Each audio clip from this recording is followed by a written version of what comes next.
അസ്സലാമു അലൈക്കും വറഹ്മത്തുള്ളാഹി വബറകാതുഹു.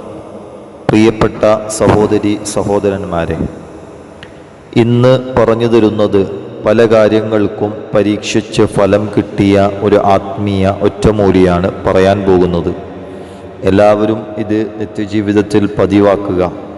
അള്ളാഹു തൗഫീക്ക് ചെയ്യുമാറാകട്ടെ. ആമീൻ യാ റബ്ബൽ ആലമീൻ. നമ്മൾ ഒരു കാര്യം ചെയ്യുമ്പോൾ നമ്മൾ ആ കാര്യത്തിൽ വിജയമുണ്ടാകാൻ, ആ കാര്യത്തിൽ ബറക്കത്തുണ്ടാവാൻ, ആ വിഷയത്തിൽ അവസാനം വിജയിക്കാൻ, ആ കാര്യം വിചാരിച്ചതിനേക്കാളും മുമ്പത്തിയിലെത്താൻ, ഈ പറയാൻ പോകുന്ന കാര്യം നല്ല ആത്മാർത്ഥതയോടുകൂടി ചെയ്യുക. ഈ പറയാൻ പോകുന്ന കാര്യം അശുദ്ധിയുള്ള സമയത്തും സ്ത്രീകൾക്കും ചെയ്യാം. വീഡിയോ ലൈക്ക് ചെയ്യുക, ഷെയർ ചെയ്യുക, നല്ല നിയത്തോടുകൂടി കാര്യങ്ങൾ ചെയ്യുക. അള്ളാഹു വിജയത്തിൽ ആക്കുമാറാകട്ടെ. ആമീൻ യാ റബ്ബൽ ആലമീൻ.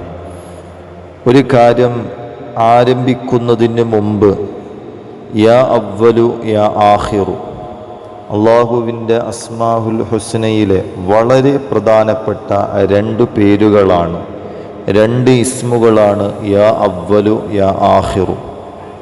11 പ്രാവശ്യം ആദ്യം പറയുക, ശേഷം വീണ്ടും അതേ നാമം യാ അവ്വലു യാ ആഖിറു ഒരു 41 പ്രാവശ്യം പറയുക.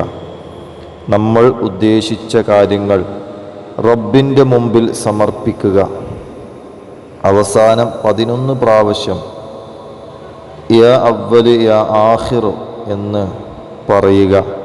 ഇൻഷാ അല്ലാഹ് ഇനി മുതൽ നിങ്ങളുടെ ഏത് കാര്യങ്ങളുമാവട്ടെ അത് പെട്ടെന്ന് സഫലീകരിച്ച് കിട്ടുക തന്നെ ചെയ്യും.